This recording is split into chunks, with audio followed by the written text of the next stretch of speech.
A lot of people are complaining about it because they complain about everything and their lives are miserable. Hello, welcome back to my channel. If you're new here today, my name is Odds and we are going to be talking about She-Hulk episode 3. We're going to break it down and talk about that Megan Thee Stallion cameo in this episode and some cameos as a whole that we know are coming, as I always talk about in my She-Hulk videos and will talk about until these characters show up.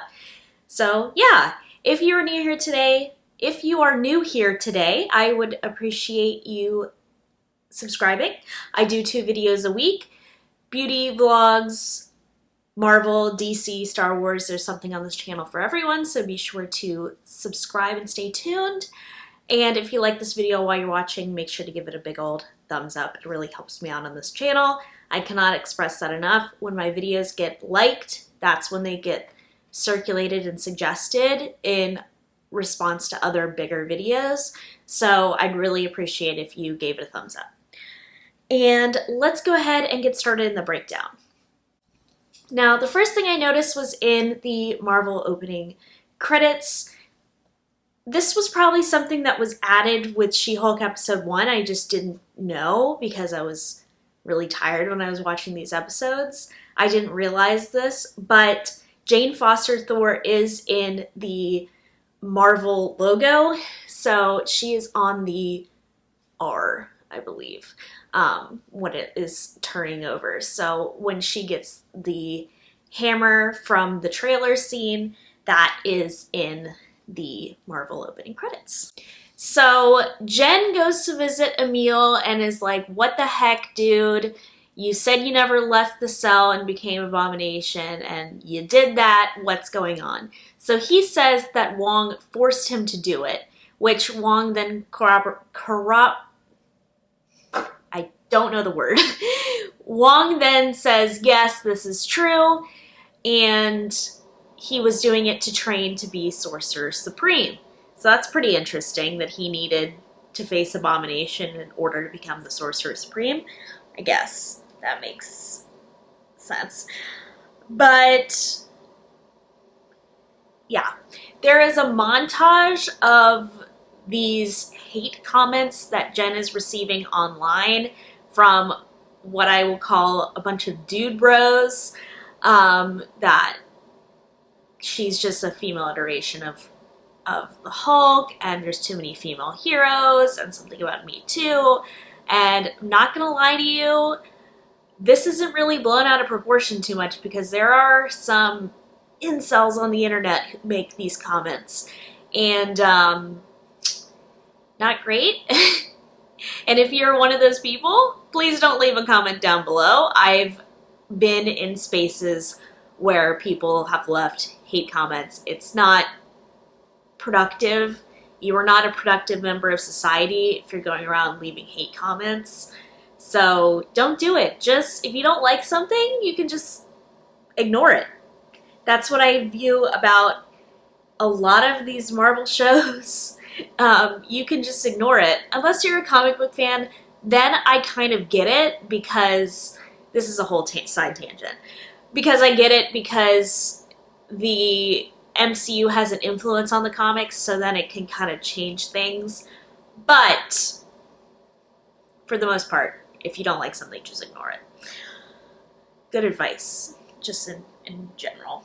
She comes into Holloway's office and sees her former coworker with the DA's office, who is trying to sue his ex-girlfriend because she is a shape-shifting elf from New Asgard, and she is impersonating Megan Thee Stallion. So this is where our cameos come in of Megan Thee Stallion. We see a video of her when she's the shape-shifting elf, and then she's later in the episode plays herself. So I thought this was a really fun cameo. A lot of people are complaining about it because they complain about everything and their lives are miserable. Anyway, I thought this was really fun. This show is supposed to be fun. Like, it's for the girls. It's a fun little show. Let's just enjoy it, it is what it is. But that is the B plot of this episode. So Jen's like, no, I can't represent him. There's a conflict of interest. And the the guy from the DA's office is like the same thing. So she does not go ahead and represent him, even though it is through the Superhuman Law Division. Through this, we find out Emil has 8 soulmates. They're prison pen pals that he had. They're all wearing like white and like flower crowns. It's very reminiscent of like, do y'all remember the Jared Leto cult a few years ago where he's like on an island and he's like running a cult? Very scary stuff. That man is, he's got some problems. But that's kind of what it reminded me of. A little Midsummer vibes. Real creepy. I don't know if that's just a gag or if they're going to come to play in the future. We'll see. Emil talks about Emil and Jennifer talk about his plans once he is released on parole, what he'll do. He's not going to turn into the Abomination. He's going to go live on a plot of land and open a basically like meditation wellness retreat. So basically a cult with his 8 soulmates. So Emil's becoming a cult leader, I guess. Though we know he was brought back to be Abomination because he will show up in the Thunderbolts as a member of the Thunderbolts. So we know this isn't going to be what's going to happen. We'll see later in the series. I see him being recruited by Val probably to become a member of the Thunderbolts, since obviously he can't be recruited by Thaddeus Ross since William Hurt passed away last year. Wong finally shows up to the hearing, and he basically tells them, yes, I did force Emil to turn into Abomination, and he did go back to his cell willingly. So that's something to be considered. He does turn into the Abomination to show he's under control of it. So it's very much like how the Hulk is in control of the Hulk. He's in control of Abomination, but he's able to switch back and forth. So it's very similar, parallels a little bit with Jen, how she's able to switch back and forth and maintain her consciousness. Like, she's not going on crazy murderous rampages because she's able to control her anger. Emil is granted parole, which again it's under the conditions that he's not going to change into Abomination. He's going to have an inhibitor that's supposed to prevent him from doing so. But again, with the Thunderbolts, it's a government-sanctioned team. It's a little similar to the Suicide Squad, where they just gather ex-villains to go do the government's dirty work. So he will not be staying Emil. He will be showing up as the Abomination in the future, maybe in future episodes of this. We'll see. We'll see where everything's going to fall into place, because I do not know where this series is going after this. Jen is called as a witness to the trial with the DA. This is where Megan Thee Stallion shows up as herself in the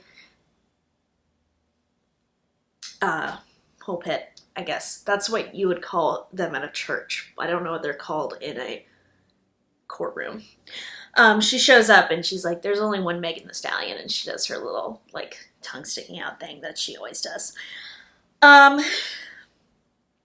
Jen then, after the whole episode being like, I don't want to draw attention to myself, her paralegal's like, you know what, girl, this is who you are now, so you better get used to it. So she agrees to go on the news, and they're just obsessed with everything about She-Hulk. So she does not love that, but that's what happens, and she's definitely getting a lot of attention, even post dealing with Emil. At the end of this episode, Jen fights a bunch of guys. It seems a little random, but then they say, oh, the boss isn't going to be happy, so we're going to find out who the boss is, because they're trying to test her powers to see what's going on.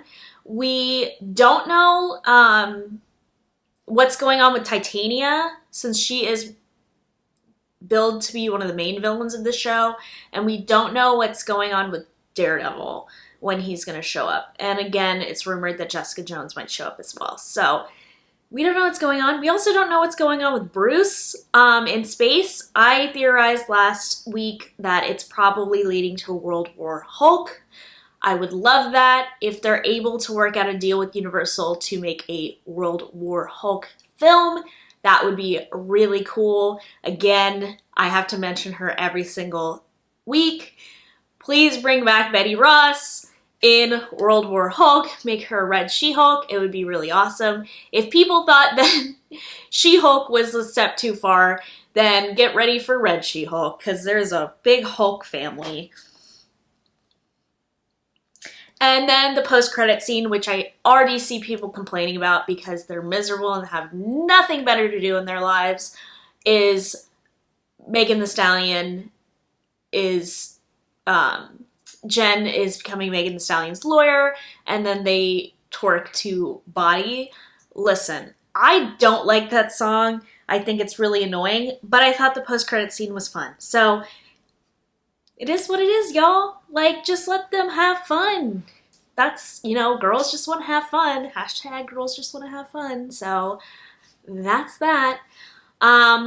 Yeah, overall, I enjoyed this episode. I love that they're nice and short. Last week I mentioned there was only 6 episodes. There's actually 9. Thanks, Bex, for the correction. They're expanding stuff out, so that's great. There's going to be lots of episodes. It's just like Andor has 12, I believe, so there's lots of content coming our way. In the Marvel and Star Wars world, in DC, we're crying. There's nothing to do. In the DC world, life is really sad. This is a random ending to this video. Yeah, okay. A new Scooby-Doo movie is coming out, even though Scoob Holiday Haunt got canceled. So I'll probably do a video on that. It comes around Halloween if I can get my hands on. I think it's coming straight. It's a straight to DVD movie, so I'll have to get my hands on that. Anything else I have to mention? No, I covered most things. I covered Emil, Abomination Thunderbolts, Daredevil, Jessica Jones, Betty Ross. I got it covered for this week. I'm sure I left things out. There's always things I leave out. These are not in-depth Easter egg breakdowns, so I'm bound to miss stuff. Like, there was Wolverine mentions in the first episode. Like, y'all, I'm not sitting there pausing the video and being like, ooh. So, maybe watch, like, New Rockstars for that. Anyway, thank you guys so much for watching. Again, please give this video a thumbs up. I promise to be a little less chaotic. I can't hold that promise to be true, but I will try to be less chaotic in the future. So, thank you for watching. I will see you on Monday with a new video.